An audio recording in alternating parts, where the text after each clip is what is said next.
Hello students. यह है आपका YouTube channel MD Danish mathematics classes और मैं आपका teacher engineer MD Danish sir.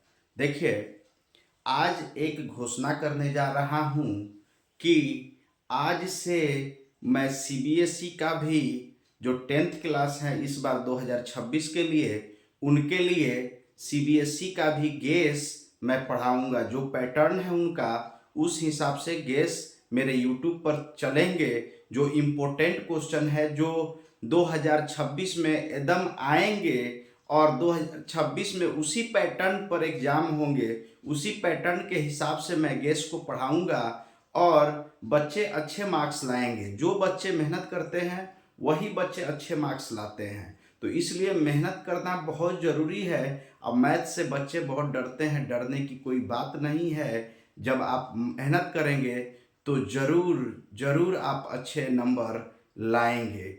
इस नंबर को लाने के लिए आपको क्या करना पड़ेगा? सबसे पहले आपको समझना पड़ेगा कि सीबीएसई किस पैटर्न पर एग्जाम पूछती है। 10th क्लास का जो एग्जाम होता है मैथमेटिक्स का, वो सीबीएसई किस पैटर्न पर पूछती है, उन पैटर्न को समझना पड़ेगा। जब तक आप एग्जाम के पैटर्न को नहीं समझेंगे, एग्जाम को नहीं समझ पाएंगे, तब तक आप अंधेरे में हैं।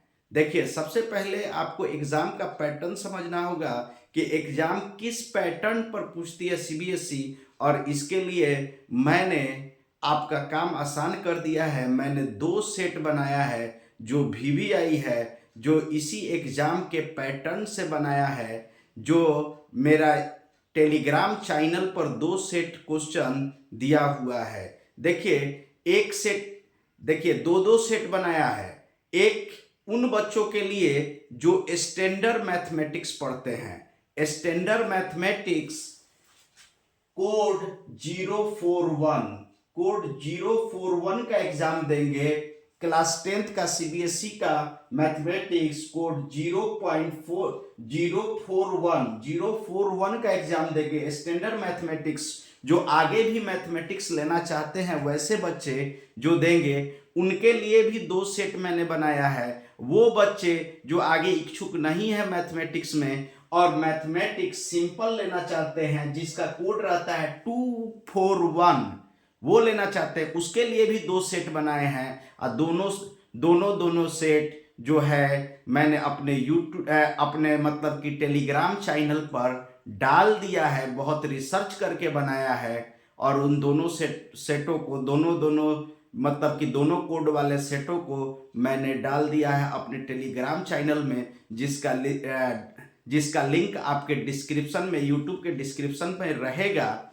और देखिए, कहना है कि वहां से टेलीग्राम से आप दोनों सेट ले सकते हैं। और इसके साथ मैं कहना क्या चाहता हूं कि पहले एग्जाम का पैटर्न को समझिए। जब तक एग्जाम के पैटर्न को आप नहीं समझेंगे तब तक कोई फायदा होने वाला नहीं है। जब तक आप एग्जाम लक्ष्य क्या है वही नहीं पता होगा तो कैसे फायदा होगा, कैसे आप उसका कोई दर्द पता होगा तभी तो उसका दवा ढूंढेंगे। तो सबसे पहले हम समझाना चाहते हैं, ये जो आज का सेशन होगा वो मैथमेटिक्स स्टैंडर्ड के लिए होगा, जिसका कोड 041 है। देखिए, 2026 में जो बच्चे एग्जाम देंगे उनके लिए, देखिए उनके लिए स्टैंडर्ड मैथमेटिक्स जो लिए हैं, जिनका कोड ये है, बुक दोनों का सेम ही रहता है दोनों का, लेकिन उसमें थोड़ा आसान क्वेश्चन और स्टैंडर्ड मैथमेटिक्स में थोड़ा सा हार्ड क्वेश्चन पूछा जाता है। देखिए, इसका पैटर्न क्या है स्टैंडर्ड मैथमेटिक्स का। सबसे पहले आपको 3 घंटा मिलेगा एग्जाम के लिए, 3 घंटा का समय होगा और मैक्सिमम मार्क्स 80 मार्क्स होगा। मतलब आप 80 मार्क्स का एग्जाम देंगे।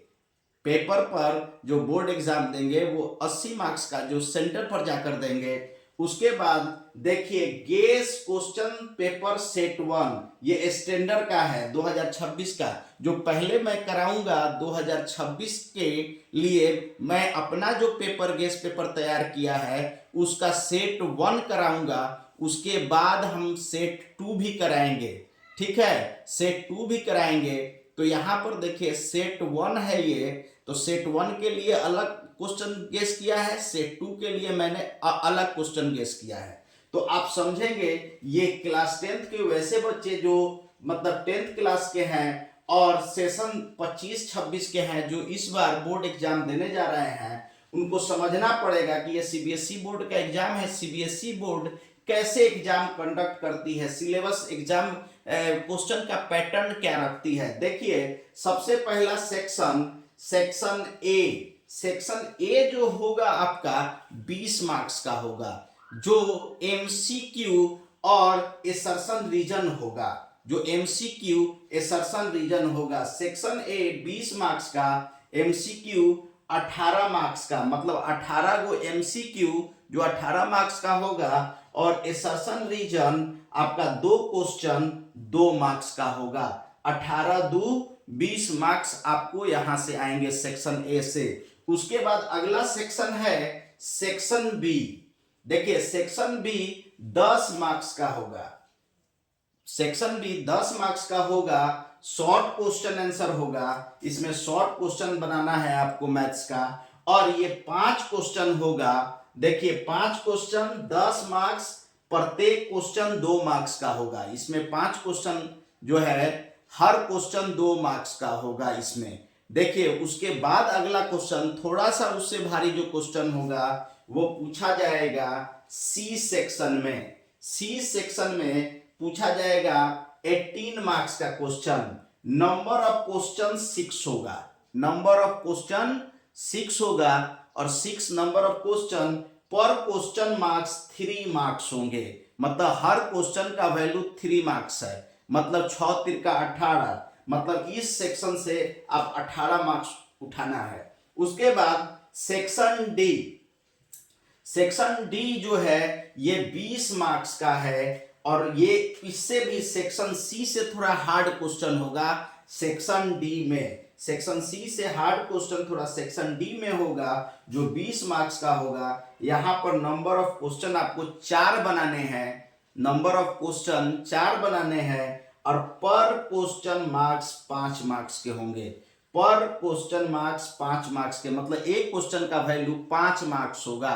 तो यहां से 20 मार्क्स का एक क्वेश्चन पूछा जाएगा। अगला क्वेश्चन, अगला सेक्शन आपका सेक्शन ई है, जो सबसे हार्ड क्वेश्चन होगा, जो एग्जाम का सबसे हार्ड मतलब सेक्शन है। इसमें 12 मार्क्स का आपका पूछा जाएगा क्वेश्चन, और नंबर ऑफ, देखिए नंबर ऑफ क्वेश्चन कितने होंगे, तो नंबर ऑफ क्वेश्चन 3। पढ़ाई स्टार्ट होगा, आप समझ गए टोटल 80 मार्क्स का एग्जाम होगा, और टोटल 80 मार्क्स का एग्जाम होगा तो 80 मार्क्स आपको लाने हैं। तो कैसे लाएंगे इसके लिए हम आपको रास्ता बताएंगे कि इस तरह से लाएंगे। देखिए आज कुछ थोड़ा सा ही क्वेश्चन मैं बता पाऊंगा, ठीक है, और अगला दिन से ज्यादा आपको हेल्प करने की कोशिश करूंगा। देखिए मैं अपना पहला क्वेश्चन अब बताने जा रहा हूं।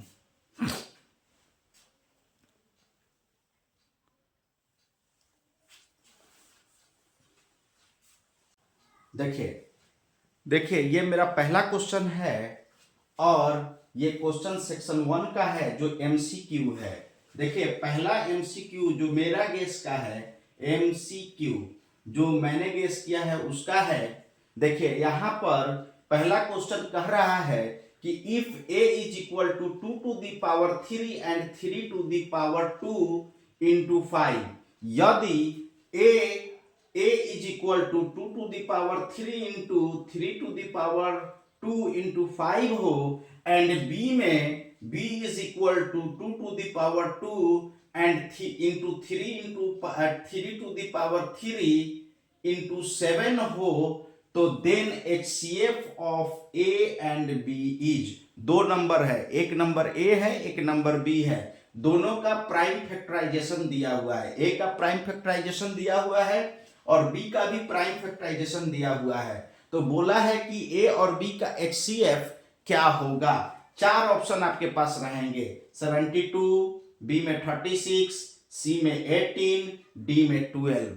तो हमको बताना है कि इन चारों में से कौन सा HCF होगा। तो हम क्या करेंगे, सबसे पहले सॉल्व करने की कोशिश करेंगे और सॉल्व करके निकालेंगे कौन सा HCF होगा। ये देखिए, बहुत सारे बच्चे जो इंटेलिजेंट भी होते हैं, जो सॉल्व खुद ब खुद भी कर लेते हैं, बहुत सारे बच्चे थोड़ा सा मेहनत करवाने पर करते हैं। देखिए यहाँ पर a दिया हुआ है 2 टू द पावर 3, ये 3 टू द पावर 2 इंटू 5, इसको तोड़ दीजिए 2 इंटू 2 इंटू 2 और 3 को लिख दीजिए 3 इंटू 3 इंटू 5, इसको पूरा फैला दीजिए।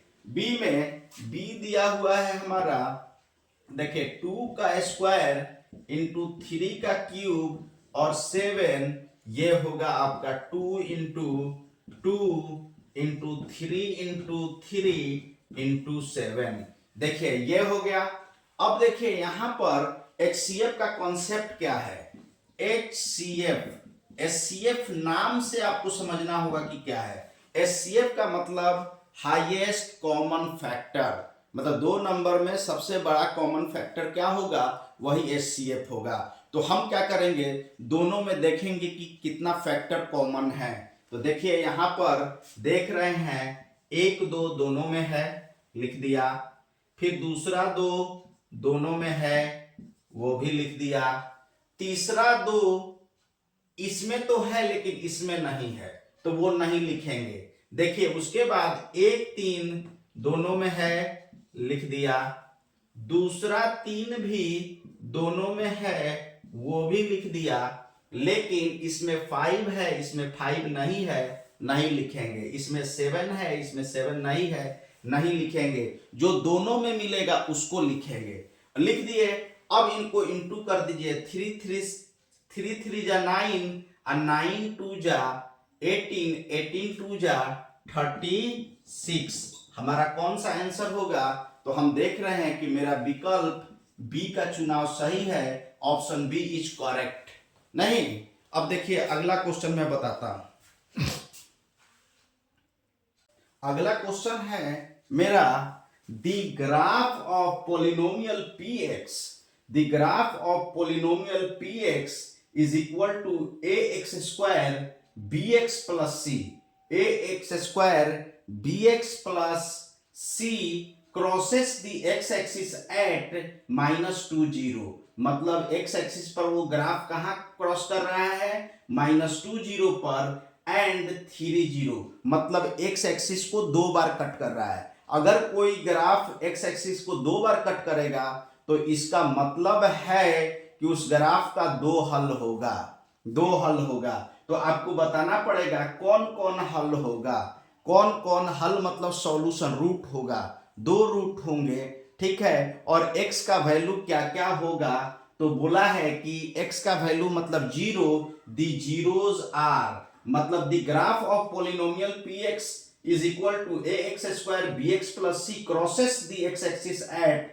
-2 0। मतलब एक बार ये ग्राफ जो है -2 0 पर क्रॉस कर रहा है, दूसरा बार 3 0 पर कर रहा है। तो बोल रहा है कि इसमें 0 कौन होगा, a में 2 3 होगा, b में -2 3 होगा, c में -2 3 होगा, d में 0 5 होगा। तो देखिए कोई भी एक्सिस को जब 2 बार कट करता है तो हम क्या करते हैं कि देखिए हम समझाते हैं।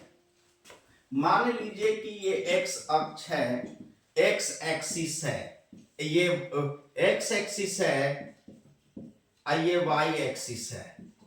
अब ये ग्राफ 2 बार कट किया है। एक बार x एक्सिस पर मान लीजिए ऐसे कट किया, एक बार x एक्सिस पर ऐसे कट किया और एक बार y एक्सिस पर कट किया, सॉरी एक बार x एक्सिस पर ऐसे कट किया, फिर दूसरा बार ऐसे कट किया।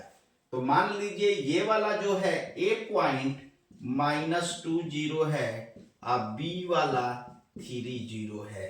तो यहां पर x का वैल्यू, x कोऑर्डिनेट यहां पर -2 है, यहां पर x कोऑर्डिनेट 3 है और इस ग्राफ का इस ग्राफ का polynomial px is equal to ax square bx plus c है। तो अब देखिए 2 इसका वैल्यू है, इस पोलिनोमियल का 2 दो जीरो है, एक जीरो ये हुआ, दूसरा जीरो ये हुआ। दो जीरो आया क्योंकि ग्राफ को दो बार कट कर रहा है, तो दो जीरो आया।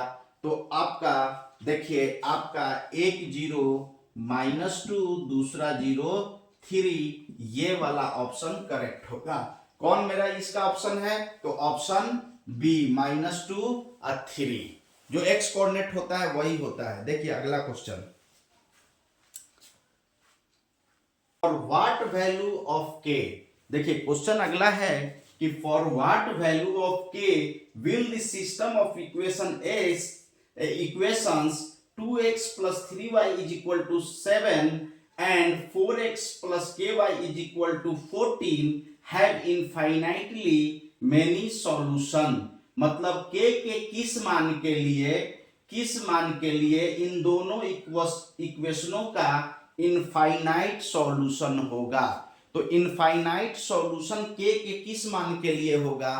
तो इनफाइनाइट सॉल्यूशन के लिए हम लोग जानते हैं कि a1/a2 is equal to b1/b2 is equal to c1/c2 आना चाहिए, तो इनफाइनाइट होता है। तो देखिए पहला इक्वेशन फर्स्ट 2x plus 3, इधर +7 इधर कर लीजिए -7 इज इक्वल टू 0। देखिए x एक्सिस x का कोऑर्डिनेट कोफिशिएंट को a1 बोलते हैं, और ये देखिए y है 3y, देखिए, और y के कोफिशिएंट को b1 बोलते हैं 3, और इसको कांस्टेंट को c1 बोलेंगे -7। दूसरा इक्वेशन है 4x plus ky plus 14 14 इधर आकर -14 इज इक्वल टू 0। इसका देखिए a2, इसके लिए a2 लेंगे, a2 4, देखिए b2 is equal to k और c2 इज इक्वल टू -14। तो देखिए infinite for infinite solution for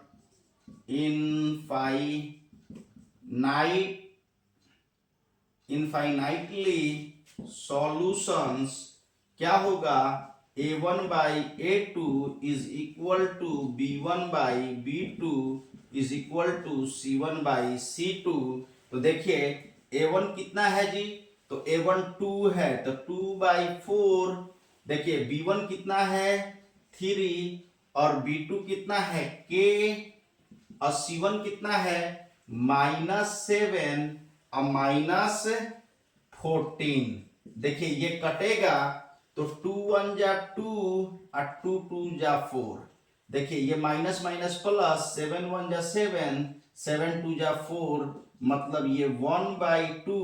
देखिए ये हो जाएगा हमारा 1/2, 3/k 1/2। अब देखिए चूंकि सॉल्व करना है, चूंकि फर्स्ट एंड मिडिल ले लीजिए, मिडिल अब लेंगे तो देखिए ये 1/2 इज इक्वल टू 3/k है। क्रॉस मल्टीप्लीकेशन कीजिए तो k is equal to 2 into 3, k का वैल्यू आया 6। अब देखेंगे 6 किसका ऑप्शन है। तो देखिए 6 हमारा ए का ऑप्शन है, तो ए का चुनाव सही होगा, ऑप्शन ए को हम करेक्ट कर देंगे। देखिए अगला क्वेश्चन देखिए मेरा अगला क्वेश्चन है, आज 4 ही क्वेश्चन दे पाएंगे। देखिए मेरा अगला क्वेश्चन है the discriminant of the quadratic equation 2x² - 5x + 3 is equal to 0 is। The discriminant of the quadratic equation 2x² - 5x + 3 is equal to 0 is a 1, b -1, c 25, d 0। इसमें से discriminant क्या होगा? तो हम जानते हैं, देखिए पहले तो हम इस इक्वेशन को लिखेंगे इक्वेशन को लिखेंगे और इक्वेशन क्या है 2x square minus 5x plus 3 is equal to 0। X square के कोफिशिएंट को a बोलते हैं तो a 2 हो गया। और देखिए b x के कोफिशिएंट को b तो ये -5 हुआ। कांस्टेंट टर्म c है तो डिस्क्रिमिनेंट जो हमारा d होता है वो होता है b square minus 4ac। b के जगह पर क्या रखेंगे -5 का स्क्वायर। अब 4 इंटू देखिए 4 इंटू a का वैल्यू 2 रख दिए और c का वैल्यू 3 रख दिए। अब ये -5 का स्क्वायर प्लस 5 हो जाएगा। ये देखिए 4 2 जा 8, 8 3 जा 24। देखिए तो 25 में से 24 गया 1। हमारा डिस्क्रिमिनेंट कितना आया 1 आया। Option A is correct. Option A जो है वो करेक्ट हुआ। देखिए इसी के साथ मैं आज का सेशन समाप्त करता हूं। आगे फिर इसका मतलब कि सीरीज में 5 6 7 ऐसे करके बढ़ता जाऊंगा। ये जो पेपर बताया ये स्टैंडर्ड मैथ्स के लिए मैंने ये गेस कराया हूँ टेलीग्राम पर। वो टेलीग्राम पर आप ले लेंगे और बेसिक मैथ्स के लिए भी कराया है। दोनों का गेस बनाया है मैंने, तो आप जाकर वहां से टेलीग्राम पर ले लेंगे।